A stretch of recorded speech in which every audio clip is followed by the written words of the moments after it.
little bit about yourself and talk about the sort of work that you've done in the past, in the present, and more about the brilliant article and the content that you've been sharing on Kovacs Institute.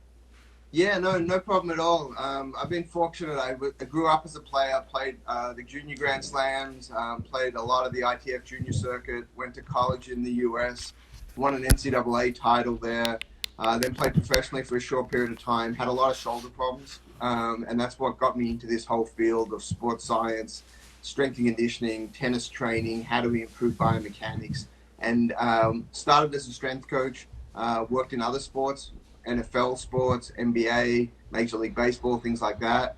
And then got into the research world, really interested in the why. Why are we doing the exercises we're doing?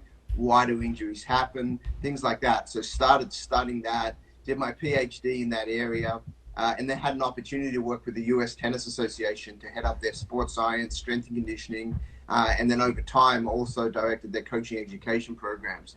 So spent about 6 years there working with the best US players in the world. Traveled for 2 years with John Isner, worked with Madison Keys, Sloane Stephens, some of these players that are doing great now, but they were all juniors, at the time. So saw their development. Then worked with Gatorade, directed the Gatorade Sports Science Institute. That was one of the biggest sports science institutes in the US. And then also had a role at PepsiCo as well. So that opened up a lot of other opportunities related to sport technology, related to wellness, sleep, nutrition, things in those spaces. Then have set up the Kovacs Institute about 6 years ago. And that was to really focus on better educating coaches and players. And we would have players come in for assessments using technology to improve training, biomechanics, things like that. So also set up of nearly about 8 years ago now with a few other professionals in the field, the International Tennis Performance Association. It's a trade association focused on individuals that are working with tennis athletes in sports science and tennis fitness. So that's tennis coaches, strength coaches, athletic trainers, physical therapists, chiropractors, medical doctors, and it's 3 levels of education. And it's really one of the best sources out there for anyone that works in tennis on how to train them physically to improve performance and reduce the likelihood of injury. Amazing. That's a really rich experience, and we're looking for like a great discussion on various topics. Especially, coming back to the education part, because I am myself, a CTPS, a certified tennis performance specialist from your institute, and I'm glad that I love the content first of all. The first question I actually want to ask is, there are a bunch of trainers out there. Uh, you know, People really don't understand the fact that what exactly is evidence-based practice. They don't. So if you can just talk about what exactly is the difference between somebody throwing an opinion versus an actual evidence-based practice. Yeah, it's a really important distinction because everyone has an opinion. Doesn't mean your opinion is based in fact. So evidence-based practice means there is evidence that what you're doing actually improves performance or reduces the likelihood of injury. In what we're talking about, what exercises are you doing at what time for the certain individual, and will it actually help them improve their performance? So a lot of players, like you said, get training, and many times that training doesn't have a specific focus. They may do a series of 8 to 10 exercises that are random, that don't specifically improve that athlete's performance and could potentially increase their risk of injury. It's not the exercise fault. There's very few exercises that are bad. I've used nearly every exercise available at some point with a certain athlete, but many exercises are wrong for that specific athlete at that time, at that stage in their development. So it's really important to utilize evidence as best you can to structure your programming to optimize your player's performance. Absolutely, I completely agree. I was just listening to, you know, uh, Michael Boyle as well, wherein he said, there are no bad exercises. What you exactly have to work on is the coaching aspect of it, which absolutely nailed it.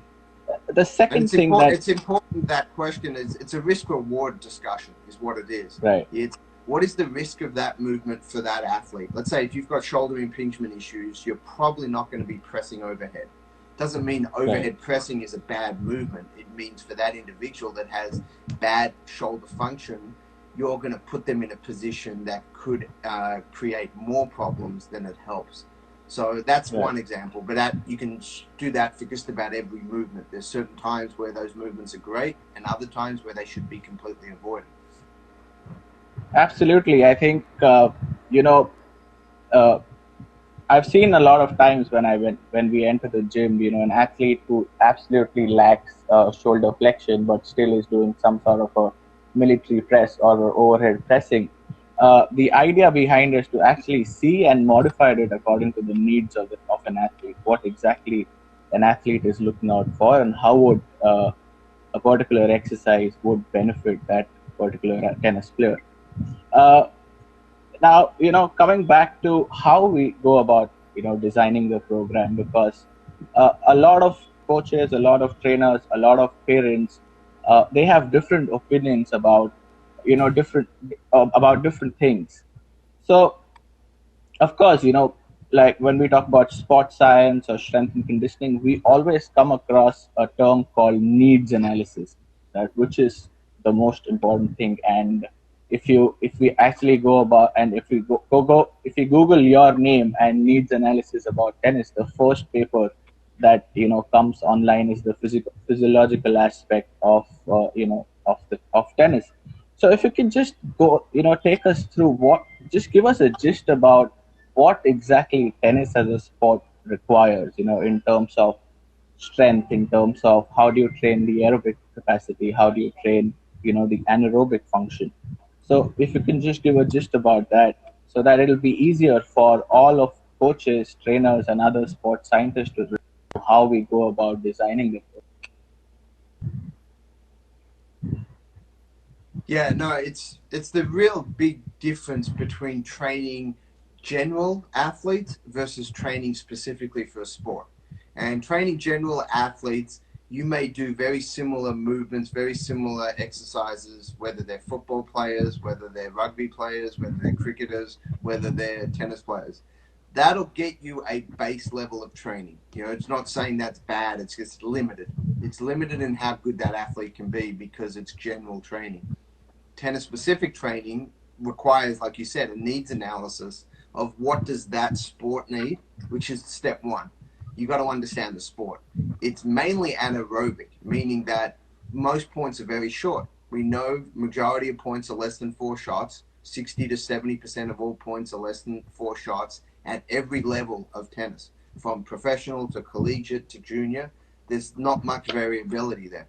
That doesn't mean that there aren't longer points. There's 30% of points that are longer, but majority of points are shorter. So you've got to train physically to be as explosive as possible, as fast as possible, and change of direction as well as you can in those movements. Also, a tennis court tells you your distance. Why train anything longer distance-wise than a tennis court distance that you would be? You know, so in general, you know, 36 feet is the width of a tennis court, doubles line to doubles line. So you may go 50 to 70 feet maximum if you're covering very long distance on a court. So why ever run anything longer than that? So that's a question. Also, if you do run longer than that at a fast pace, let's say a 100-meter sprint or a 200-meter sprint, there's actually some very significant increase in risk there for a tennis player. Why? Because they never train like that. They never get into full stride or full, you know, maximum velocity running mechanics, which puts more strain on the lower back and the hamstring and things like that. So you have to ask yourself, maximum velocity sprinting is great for rugby, it's great for soccer, it's great for a lot of sports that have long distances to travel, and you need that. But for tennis, everything we do is acceleration and then deceleration. Start quickly,